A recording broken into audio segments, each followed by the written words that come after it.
The last time we have seen the development of testes is descent and congenital anomaly, right?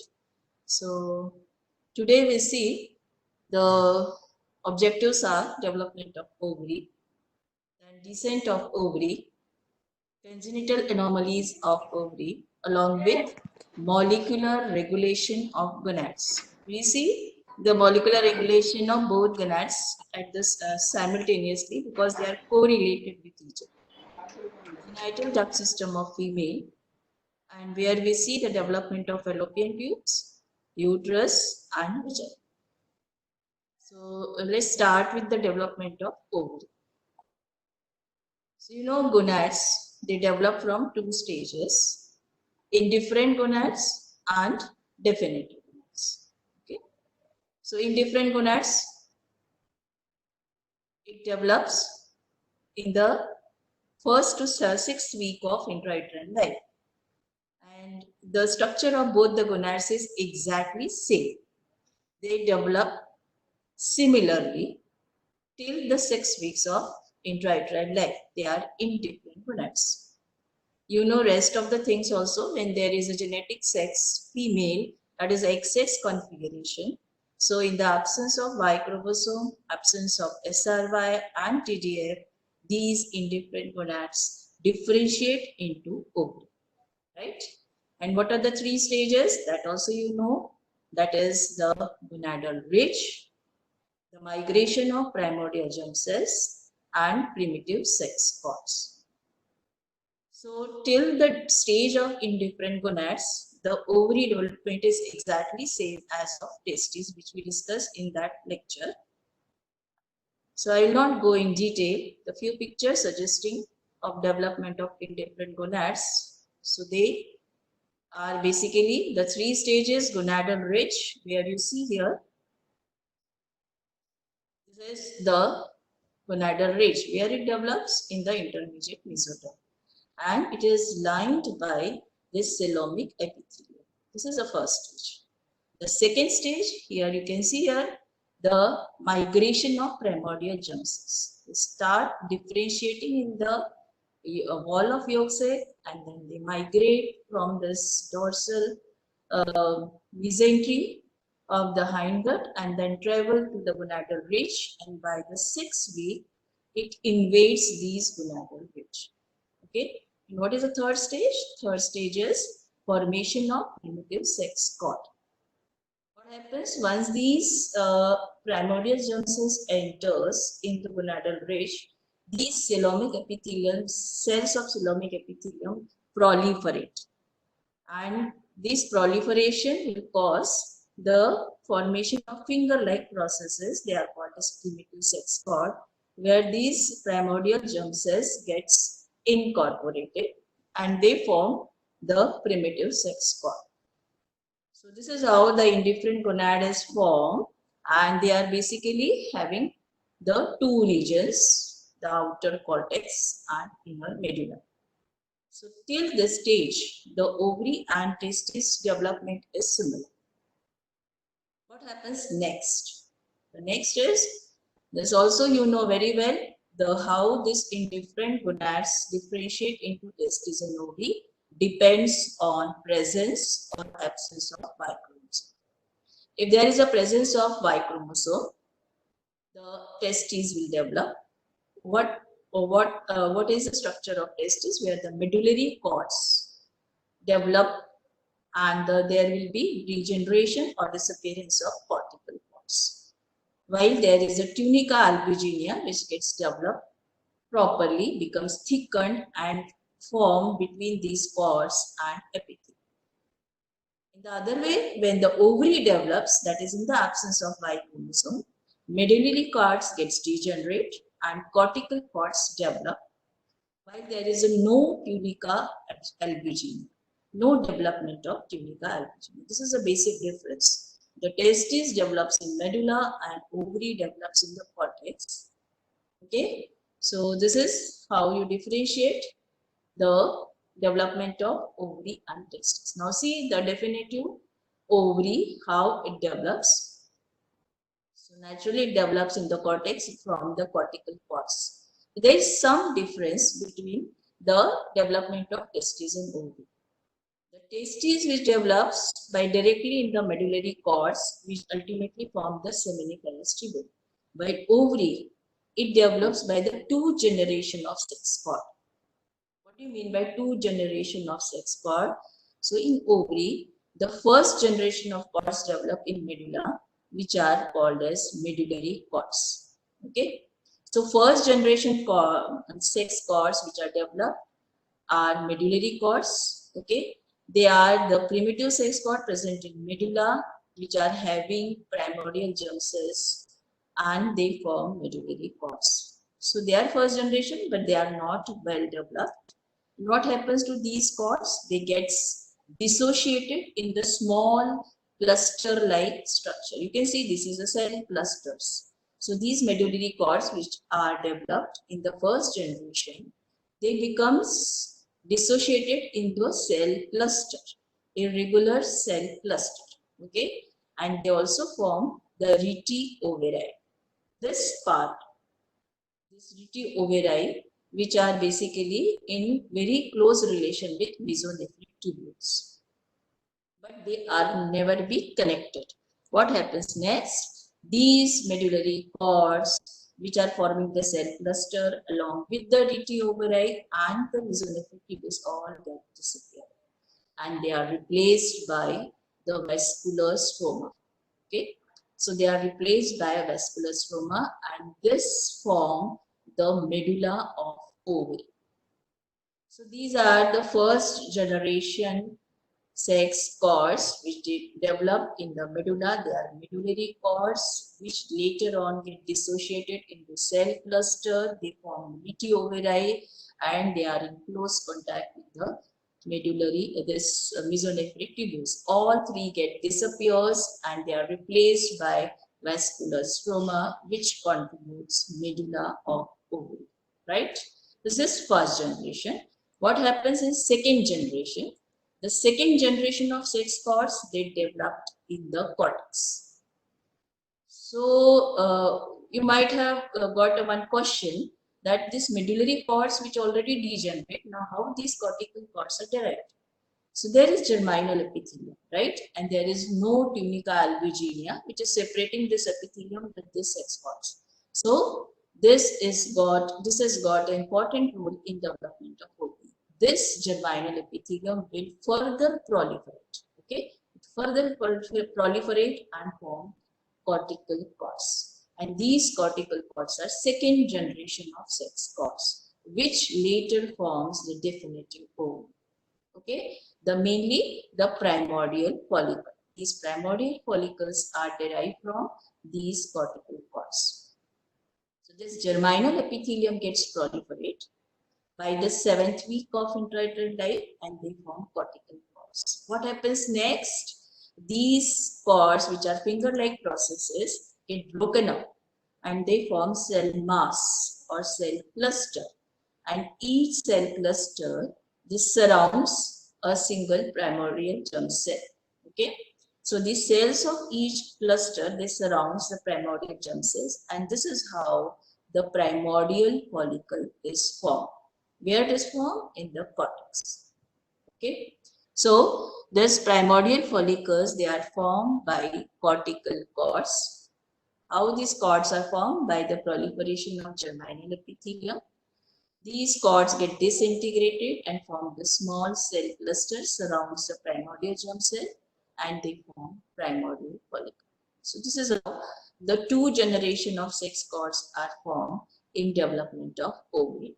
So this gives the complete picture of the definitive ovary formation. This is in different gonads where this medullary cords get developed. They are not well defined or distinct.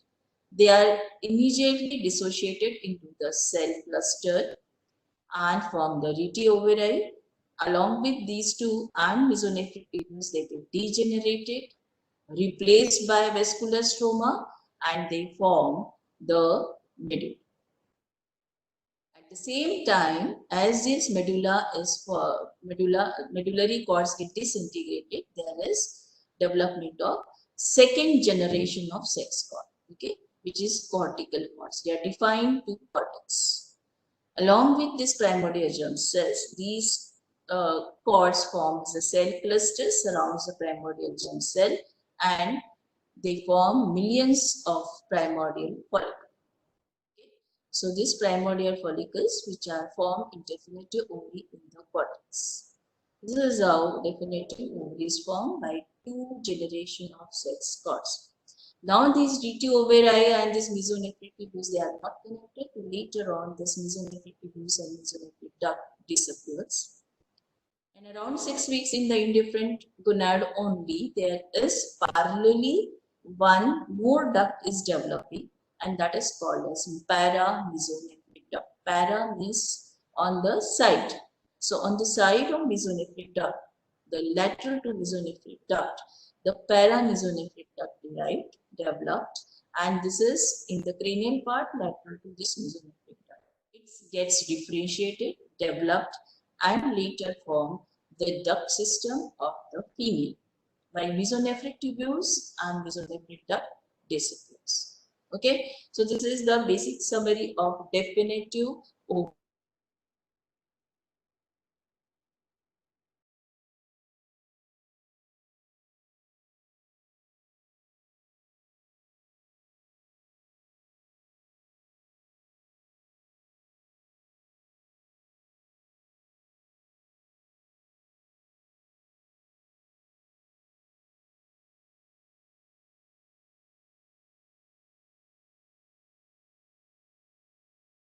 Of these medullary cords form the seminiferous tubule, right? And there is well-defined green color. This tunica albuginea is present. So this is how you can compare with the development of testes and ovary. So basic three things you have to remember. Here the two generation of sex cords. Here the only single generation, that is medullary cords. Here there is the ovarian medulla which is contributing with medullary cords. Here there is a TVT testis which get connected with the mesonephric tubules. And these mesonephric duct tubules and duct which contribute to duct system of the testis. Here the paramesonephric duct contributes duct system of the ovary. Okay.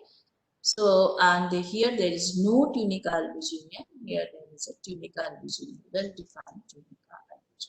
Let's see embryonic sources. So, follicular cells which are formed in the primordial follicle derived from what? The cells of cortical cords. Oogonia, of course, it is derived from primordial germ cells which form later the primary oocyte and contributes oogenesis. Interstitial gland cells, which are nothing but the theca cells, okay, they are differentiated from the mesenchyme of gonad.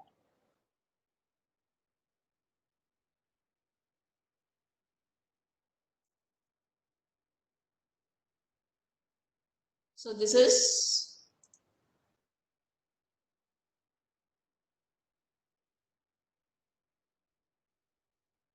now there is no tunica albuginea. So this germinal epithelium contributes the ovary even in postnatal life. What do you mean by this? There is no tunica albuginea. The germinal epithelium has got still role in the development of ovary, that is they form the cortical cords. And even in postnatal life, they persist. So when you see in the histology of ovary, definitely you see the simple cuboidal epithelium outside towards the outer surface, and that is nothing but germinal. Okay, germinal epithelium.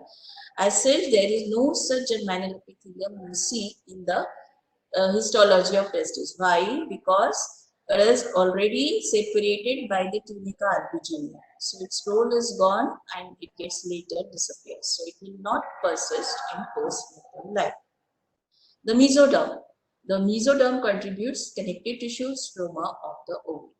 Okay. Then this is how the definitive ovary is formed. The two generation of sex cords and later on formation of medulla of the ovary and the primordial follicle in the cortex with the well development of paramesonephric duct. Now this definitive ovary suspended in posterior abdominal wall by a mesentery that is called as mesoovarium. Where it develops in lumbar region, just like a testis. Why? Because gonadal ridge itself developed in the lumbar region, just medial to mesonephric ridge. Okay, so the ovary is also developed in lumbar region. Okay, remember, though these two definitive gonads they start developing by seventh week of infantile life, but they are histologically identifiable only after 10th week. They are not appreciable histologically before 10th week. Okay, so after 10th week only you can differentiate testes or ovary histology. So this is how these are the cortical cords, primordial follicles, this is ovarian medulla. And what happens to these degenerating the mesonephric tubule, which is not connected to this reticular, and what is the fate of degenerating mesonephric duct? So these degenerating mesonephric tubules, they form tubules of epophyron and tubules of paraphyron. While mesonephric duct, which is degenerating, it forms the Gardner's duct. You might have known these words because you have seen these words in the gross anatomy of uterus. Here you find this in the broad ligament. If you remember the contents of broad ligament, you lastly added 3 points in the contents, that is epophyron, paraphyron and Gardner's duct.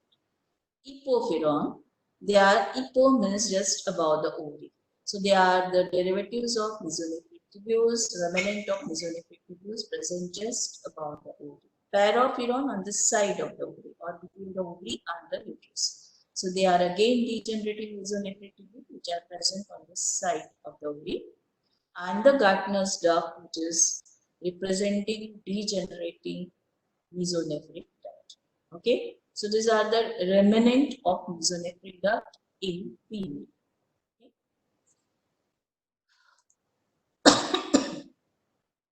Now this is a embryonical sources, and that we have already seen in the tabulated form. The oocytes, they are derived from primordial germ cells, follicular cells, from the cortical cells called germinal epithelium, from coelomic epithelium, and medulla is from degenerated medullary sex pods.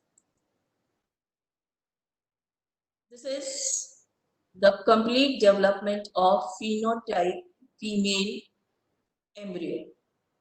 So phenotype female embryo, here you can see the most important factor is the absence of Y chromosome because its genotype is XX, which is already derived in genotype sex, that is by the fertilization. Okay, so in the absence of Y chromosome, in the absence of SRY and TDA, what will happen? The cortical cords developed and ovarian follicles are formed. And both will ultimately form definitive ovary. At the same time, there is no anti-mullerian substance or AMS, which is secreted by the Sertoli cells. So there will be no inhibition of Mullerian ducts. Simultaneously, once this fetal ovary is formed, there is a role of maternal or placental estrogen which is secreted, and it has got two roles. The estrogen contributes the differentiation of Mullerian duct. Okay, so these Mullerian duct which are not inhibited because of absence of PDA, they are well differentiated and developed in presence of estrogen. Okay, which ultimately form its derivative like fallopian tube, uterus, and upper part of vagina. While this estrogen also contributes the differentiation of indifferent external genitalia into female external genitalia. So there is a role of estrogen for the Mullerian duct development and the female external genitalia development. So this is the flow chart showing the complete development of ovary, where from genetic sex to phenotype sex, female embryo developed. This is again the comparison between the ovary and this testes, where the differentiation of Sertoli Leydig cells will secrete the three hormones: Mullerian inhibiting hormone, testosterone, dihydrotestosterone, which contribute inhibition of paramesonephric duct, stimulation of mesonephric duct, and stimulation of extraction. When you compare it with the ovary, the estrogen which is secreted by the placenta, maternal placenta, they will contribute the stimulation of paramesonephric duct, okay, and stimulation of female external genital. Okay. So this is about the ovary development. There are basically two differences which are present in the development of testes and ovary, which I already discussed. These two differences are: in the testes, only one generation of sex cords are developed, that is medullary cords, which ultimately forms seminiferous tubule and ductal testes. While in ovary, the two generation of sex cords are formed. The first generation is the medullary cords, which later on disappears and replaced by vascular stroma to form ovarian medulla.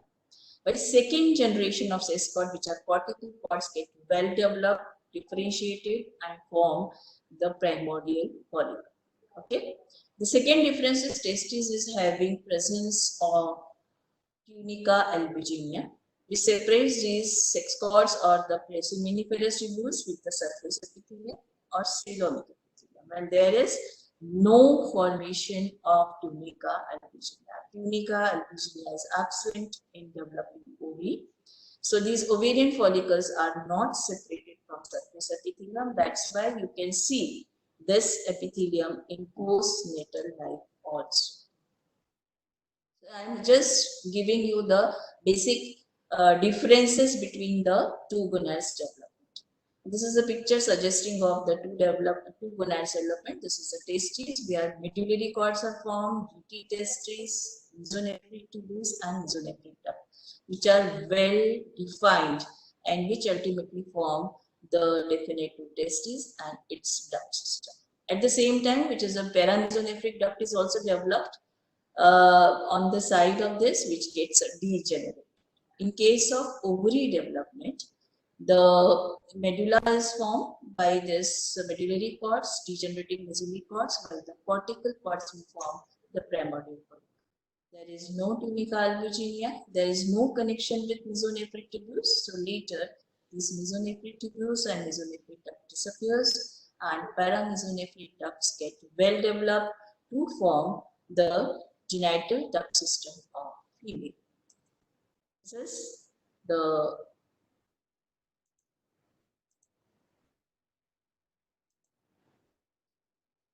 this is the testes development. You can see here paramesonephric duct disappears, medullary cords form seminiferous tubule, and the mesonephric tubules and ducts get well defined. This is the ovary development, where these primordial follicles are formed, mesonephric duct disappears, and paramesonephric ducts forms very well. So once this ovary is developed, fully developed in the lumbar region, which is suspended by mesoovarium, now it has to descend, and it has to descend to its definitive position. What is its definitive position? Is the ovarian fossa in the true pelvis. So it has to descend from the lumbar region to the true pelvis, from the posterior abdominal wall to the true pelvis. Where it descends into pelvis? In the ovarian fossa, which is situated in the lateral wall of pelvis. Okay, so this descent is not so drastic as compared to testes. In the testes, it descends all the way through this lumbar region to the scrotal sac, while in the ovary, it has to descend only small area, that is from the lumbar region till the true pelvis. Factors which are responsible for descent are basically three factors, just like a testes, where gubernaculum testes develop. Here, gubernaculum ovarian, which is responsible for the descent of ovary. Then there is a developing uterus and broad ligament. It actually arrests the further descent of ovary into the labia majora or genital swelling. Okay, it arrests its development till fruit pelvis. And third factor is canal of Knapp, which is nothing but the processus vaginalis, that is diverticulum of Penrose. Gubernaculum ovariae, it is a fibrous bag, just like a gubernaculum testis. And from where it extends from the caudal end of ovary to the genital swelling, where the labia majora will develop. And this descent, it is said that it is occurred due to pull of this gubernaculum. So you can see here, this is the gubernaculum fibrous cord, and which is basically connected to the lower pole of the ovary, and it is going down to the labia majora. The second factor, which is a developing uterus and broad ligament. So as this ovary descend, there is simultaneously there is a development of uterus and broad ligament. And how it helps in its descent. So as soon as they start developing, what happens? This gubernaculum gets attached to the angle of uterus. Okay, the middle part of this gubernaculum gets attached to the angle of uterus. Okay, and so it divides into two parts. So this developing uterus and broad ligament arrest further descent of ovary from pelvis to its ectopic side, that is towards the inguinal canal or the genital swell. This gubernaculum gets attached in the middle part to the angle of uterus, and because of that it divides into two parts. This is the proximal part and this is the distal part. Okay, so proximal part, it is extending from lower pole of the pelvis, lower pole of ovary to the uterus, while the distal part is from uterus, angle of uterus to the genital swell. So if you remember again the gross anatomy, you know which ligament is formed. So fallopian tube is related with the two more attachment. And what are these attachment? Antero-inferior and posterior-inferior. What is antero-inferior? Yes, the round ligament of uterus. And posterior-inferiorly, there is the ligament of ovary. Okay, so this proximal part which is form the ligament of ovary, while this distal part forms the round ligament of uterus. Okay, so this gubernaculum gave rise to two parts, the proximal and distal. This proximal part, which is extending from lower pole to the angle of uterus, they form ligament of ovary. While distal part, from this angle of uterus to this genital swelling or labia majora, they contribute round ligament of uterus. We have seen this round ligament of uterus in the dissection of inguinal canal, because it passes all the way through this inguinal canal, deep ring, inguinal canal, superficial ring, and then it enters into labia majora. It is representing spermatic cord of the male. Okay, so this is round ligament of uterus extending. Where it is attached? It is attached to the antero-inferior to the tube at the angle of uterus, and then distally it is attached to the labia majora. Okay, so this is the gubernaculum and its derivatives. The third factor is canal of Knapp. Okay, so there's canal of Knapp, which is basically extending as a peritoneal diverticulum, and it extends into this inguinal canal. This is called as canal of Knapp. It is specifically, this name is given for the in case of females, this processus vaginalis in the female is called as canal of Knapp. It is a tubular prolongation of peritoneum extend into vaginal canal along with gubernaculum. It has no role in the descent exactly, because it arrests, this ovary descent is arrest itself in pelvis. So it immediately gets obliterated and gets disappeared before birth on. Very rarely it remains patent and can lead to formation of congenital hernia. Okay, so three factors for descent of ovary. First, gubernaculum. Second, is the developing uterus and broad ligament, and third is canal of Knapp. If someone has keeping opening this, your speaker should be mute.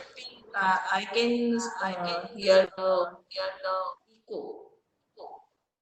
So please keep your speakers in mute. It will be difficult to understand for you. Okay.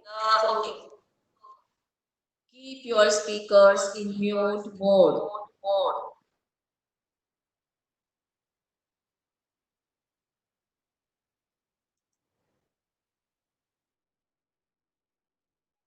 Okay.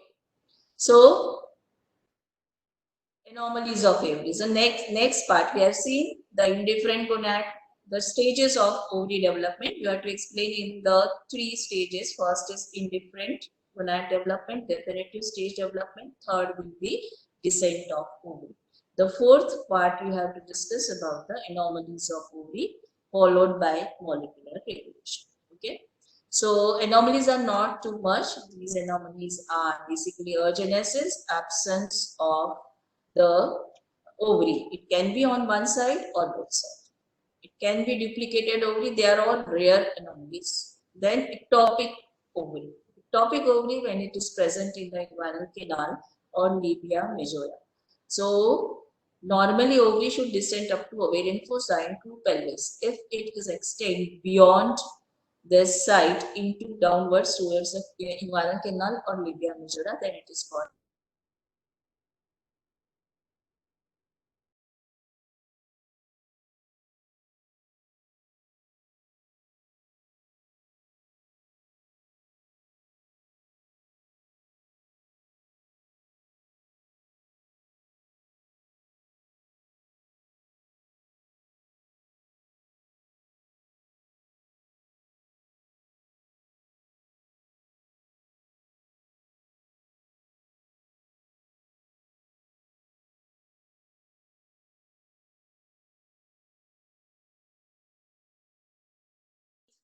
thyroid, adrenal tissue. So these kind of structures you see in the ovarian teratoma because it is derived from all three germ layers.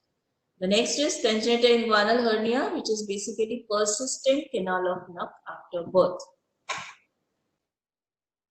It is quite rare, as I said, because it is obliterated quite before birth, but rarely it remains persistent and then it causes the congenital inguinal hernia. Then the last one is encysted hydrocele of canal of Knapp, just like encysted hydrocele of spermatic cord. So here you can see this picture. Here on the right side, there is no fallopian tube and no ovary. So oogenesis of ovary on the right side. Here, this is the ovarian teratoma. You can see very clearly the different structures derived from three germ layers like teeth, bone, cartilage, okay, the muscular tissue and the glandular tissue is also there. So many times the tuft of hair also seen. So this is ovarian teratoma. This is the encysted hydrocele of canal of Knapp. Okay, so in between somewhere in this canal of Knapp, there is a small patency is remain and that can cause cyst formation. And if it is causing some pressure effects, you have to remove. So this is surgical excision where you can very clearly see the transparent fluid in the cyst, which is encysted hydrocele of canal of Knapp. The next part is molecular regulation. So the molecular regulation we see in the both we see the molecular regulation of both testes and ovaries simultaneously because they are correlated. This is very excellent figure which is showing in the I get it from this Langman, and this is showing the different factors and how it regulates the development of testes and ovaries. So here you can see the SRY gene. I am repeating this gene many times. It is a master gene. It is a master gene of development of gonads. Okay. And whenever there is a Y chromosome, SRY gene is always present. In indifferent gonads, in the early stage, both these, the genes SOX9 and WNT4, both the genes are expressed. Okay. The SOX9 is the testis specific gene, while WNT4 is the ovary specific genes. Okay, so both are present in indifferent gonads. And what happens next? This SOX9, if there is a Y chromosome, the SOX9 will be further regulate the SF1 and other genes expression. And these other genes and SF1 with this SOX9, they not only differentiate the testes, but also they inhibit the WNT4 expression. Okay, so these factors, SOX9, SF1, and other genes, they help in differentiation of estrase, differentiation of Leydig cells, Sertoli cells, but also they inhibit the WNT4 gene so that the ovary will not develop. In case of XX chromosome, this WNT4, which is a ovary specific gene, it upregulate the DAX1 gene, and this DAX1 is you can correlate with the SF1 and the other genes. These genes will differentiate the ovaries and also they inhibit the SOX9 expression. Okay, so this is how the ovary develops and testis development inhibited. This is molecular regulation. We see in detail the in different stage SOX9 and WNT4 both are expressed. In male, so you have to remember 3S, molecular regulation, the three genes which are start with the S, SRY, SOX9 and SF1. SRY, you know it is a master gene. SOX9 is the testis specific gene. Along with SRY, this gene induces testis differentiation. SF1 is steroidogenesis factor 1, which is upregulated by this SRY and they help in differentiation of Sertoli and Leydig. So these three genes you're supposed to remember, along with the other genes like FGF9. So SF1 and other gene along with, they have the two important roles. They act by inhibiting the expression of WNT4, so ovary will not develop. And they also increase the AMH level, that is anti-Mullerian hormone level, so that the Mullerian duct will not develop. Okay, so this inhibition of Mullerian duct development and the inhibition of WNT4 expression can cause it prevents the ovulation. Okay, there are two other factors like testosterone and dihydrotestosterone, and they are receptor complex. You know how they act. They act by differentiating the mesonephric duct and dihydrotestosterone by differentiating the main external genital. In case of female, WNT4 is nothing but ovary specific gene or ovary determining gene which upregulate the DAX1. And this DAX1 inhibits the function of SOX9.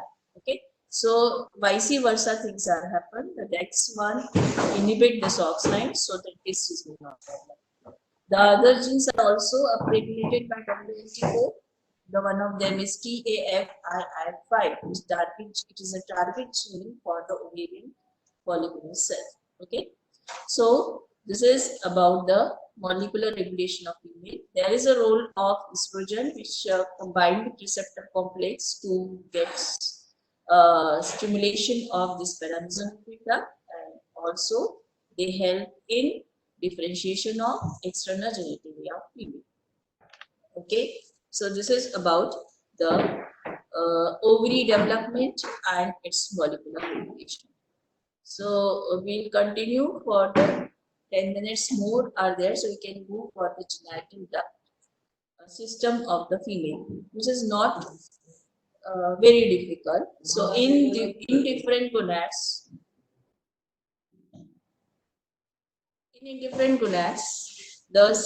which is basically developed by the 6th week of intrauterine life, they show the two primitive genital ducts. Recording होता है ना थोड़ा आवाज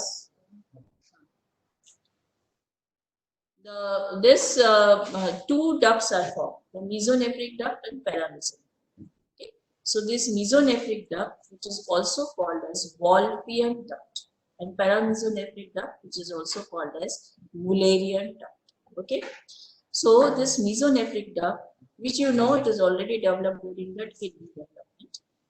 And when this mesonephric duct is formed and definitive testis is formed, paramesonephric duct disappears. While this paramesonephric duct, which is developed on the side of this mesonephric duct, it is when it is developed along with the definitive ovary, the mesonephric duct disappears. So why I highlight this wolf? That is basically for the mesonephric duct, and Muller, that is for the paramesonephric duct. So it will give a hint for the which duct system developed. The wolf, which is having male gender. Okay, so it is basically contributing the duct system of male. Mesonephric or Wolffian duct is contributing duct system of male. When paramesonephric or Muller means the children's. So childbearing organs, that is uterus. Okay. So basically, by this you can remember the Muller. So that is the paramesonephric or Mullerian duct contributes to the duct system of males. Basically, three organs which are derived from this paramesonephric duct: uterine tube, uterus, and upper part of vagina. So we'll see the quickly the fate of this paramesonephric duct and how they are developed and how they contribute to development of the uterine tube, the uterus, and the upper part of vagina. So paramesonephric duct, where it is present? It is present. You can see here. This is a picture showing this genital ridge, which is indifferent gonad, and here mesonephric ridge. This is mesonephric duct. Just lateral to this mesonephric duct, in the intermediate mesoderm, there's paramesonephric ducts develop.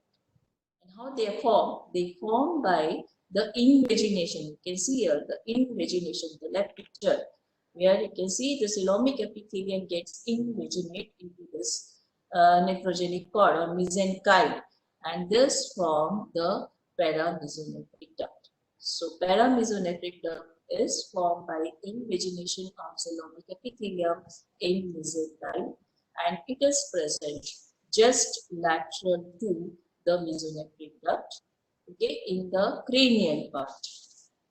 So in the cranial part, it is present just lateral to mesonephric duct, and as you go down, it crosses from lateral to medial side, the mesonephric duct, and then they enters and they reach. So you can see here, this is, you can appreciate this yellow color is mesonephric duct. Here the indifferent gonads are formed. And just lateral to this, because of invagination of coelomic epithelium, this paramesonephric duct is formed, and that is cranially it is lateral. And as you trace it downwards, it crosses from lateral to medial side. This mesonephric duct is crossed by this paramesonephric duct from lateral to medial side. They reach the median plane and then they join to form. They get fused, and this fused part is called as uterovaginal canal. Okay. So these ducts of two sides, they meet and fuse in the middle line to form this uterovaginal canal. Then what happens to its upper end and the lower end? The upper end, you can see here, this is the upper end, is remain open. And it is open into coelomic cavity, which is a future peritoneal cavity. So it is representing the fimbriated end of fallopian tube. What happens to its caudal end? So caudal end of these two tubes, you know, they get fused to form this uterovaginal canal, and its lower part gets in contact with the dorsal wall of definitive urogenital sinus. Okay, so this is a definitive urogenital sinus. If you remember the cloaca, the urogenital sinus, where this mesonephric duct open, here only this gets in close contact with this definitive urogenital sinus. So because of its appearance, it is divided into three parts. The cranial vertical part, which is unfused. Okay. The cranial vertical part. Two cranial vertical parts are there, which are unfused. Then middle horizontal part, the bone which where it crosses the mesonephric duct, so they form the middle horizontal part, which is unfused. While caudal vertical part, which is fused. Okay, to form the uterovaginal canal. So out of these three parts, how this fallopian tube and uterus develop. So this fallopian tubes, they are basically derived from first two parts. What are these two parts? The cranial vertical part and middle horizontal part. There is the unfused part, that is the cranial vertical and middle horizontal part, they form the fallopian tube. Later, these tubes get elongates and tortuous. Okay. The cranial end, which I already said, it is remained as the ostium of the tube or abdominal opening of the tube. It presents fimbriating end. And then later, these fimbria gets developed around its ostium by regenerating mesonephros. So this is about the fallopian tube development. While caudal fuse part, the caudal fuse part, that is a vertical part, it is contributing uterovaginal canal. Okay. So because these two ducts are meeting at the median plane, there is first septum is present between the two, and later this septum gets fenestrated and then gets disappear. So there is a single cavity is formed, and this single cavity uterovaginal canal contributes the body and cervix of uterus. Okay, so this is body and cervix of uterus is derived from uterovaginal canal. What is this? This is a caudal vertical part of paramesonephric duct. While fundus, how this fundus is derived? Fundus is derived because of increase in thickness of myometrium. The unfused horizontal part of this paramesonephric duct gets incorporated, gets embedded in this tissue, and then it contributes fundus. So fundus is basically derived from terminal horizontal part of this paramesonephric duct gets embedded in the tissue due to thickening of myometrium. And the three layers of this uterus, endometrium is derived from uterovaginal canal, myometrium is from surrounding mesoderm, and perimetrium is from developing peritoneum. Something about cervix. Cervix is basically twice in length than the body of uterus at the in the fetal length.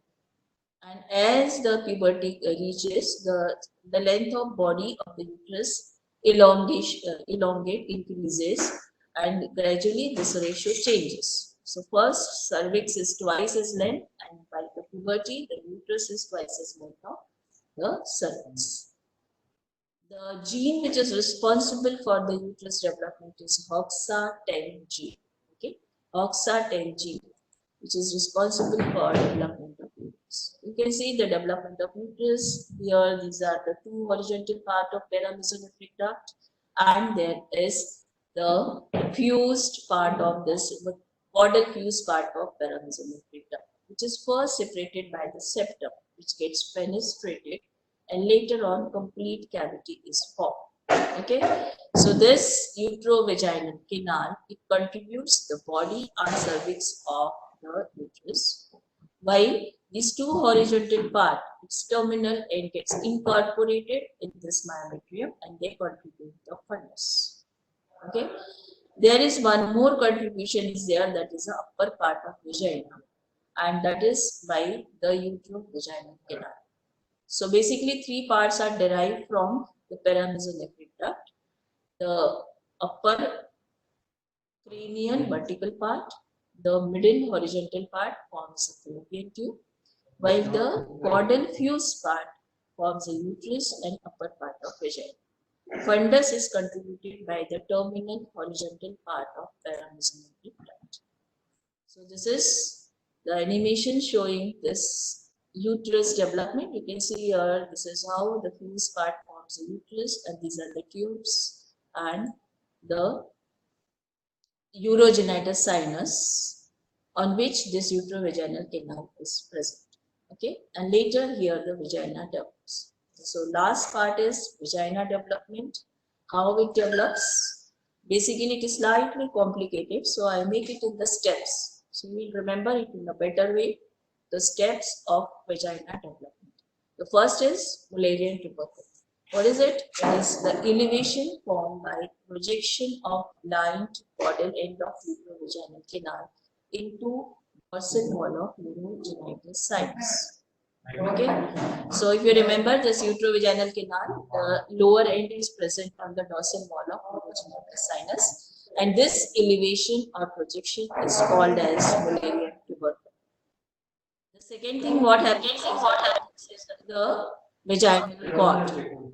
The vaginal cord is nothing but the solid bar of tissue which is formed by proliferation of the part of uterovaginal adjacent to Mullerian tubercle. Okay. So just adjacent to Mullerian tubercle, the uterovaginal canal part gets proliferated and they form the solid bar of tissue. I will explain in the figure. And the third thing which happens is synovaginal bulb. What is this? They are again the two cellular cord-like outgrowth which develop from endodermal urogenital sinus. So vaginal cord is mesodermal because it is derived from uterovaginal canal, which is a part of paramesodermal duct. Okay.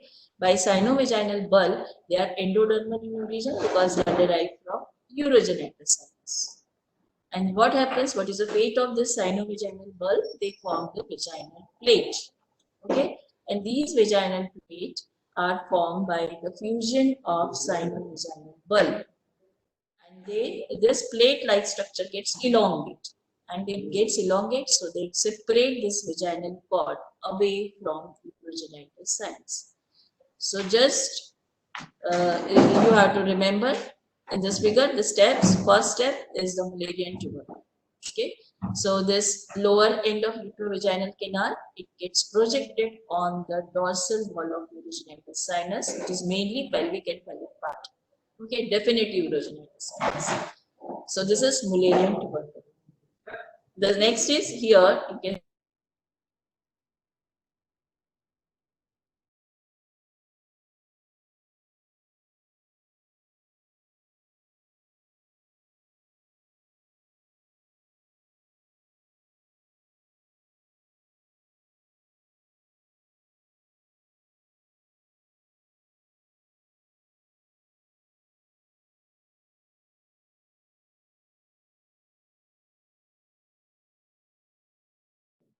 the this is the yellow color or the skin color is the vaginal plate. Both are solid. Later they get the canalized, and because of this canalization, this vaginal canal is formed. Remember here this Mullerian tubercle or imminence, which is still separating this vaginal canal with this urogenital sinus. There is no connection. You can see here, this is the vaginal plate. There is no connection with this urogenital sinus, which is forming what they form? They form the vestibule of vagina. Okay. So later phase, this Mullerian imminence gets having the small opening ruptured, and then lateral part forms the hymen. So you are well aware of the hymen. It is a membrane which is separating the vaginal canal with the vestibule. So vaginal canal is formed by canalization of vaginal cord and vaginal plate. And it is by 5th month of intrauterine life. While fornix, you know the fornix, lateral fornix, anterior and posterior fornix, they are wing-like expansion of this vaginal canal. That is basically the cords of vagina. And they present around the cervix of uterus. Now this Mullerian imminence, which is still separating this vaginal canal with the urogenital sinus, its central parts get degenerate and form the orifice of hymen. And remnant of this peripheral part of this Mullerian eminence forms the hymenal membrane or hymen. So what is this hymen? It is a membrane which is situated between the lower end of vaginal plate and the upper end of urogenital sinus. And both the vaginal plate as well as urogenital sinus are endodermal, because vaginal plate derived from sinovaginal bulb, which are basically derived from urogenital sinus. So both the surface of hymen are lined by endoderm. Okay, so this is the last slide showing this presentation. The Mullerian eminence. There is vaginal cord formation, sinovaginal bulb formation, which fuse to form vaginal plate. So two things are present: vaginal cord and vaginal plate. Okay, which are first solid, they get separated, but still there is a Mullerian eminence, which is not perforated. It forms the hymenal membrane. Later, the central organs get degenerated and then form the hymenal orifice, remaining called the hymenal membrane. So this is how this uterus, cervix, vagina, and the vestibule of the vagina, they get connected to the single ovum. These are the embryonic derivatives. The upper part of vagina, of course, it is by vaginal cord, and the cornices. So from where they develop, they are developed from the vaginal cord. From where it is derived? From the uterovaginal canal. So they are mesodermal in origin, right? So these uterovaginal canal are the fuse part of paramesometric duct, which are mesodermal. Lower part of vagina is endodermal, which is derived from vaginal plate. And they are basically from the sinovaginal bulb, and the bulb is derived from urogenital sinus, so it is endoderm.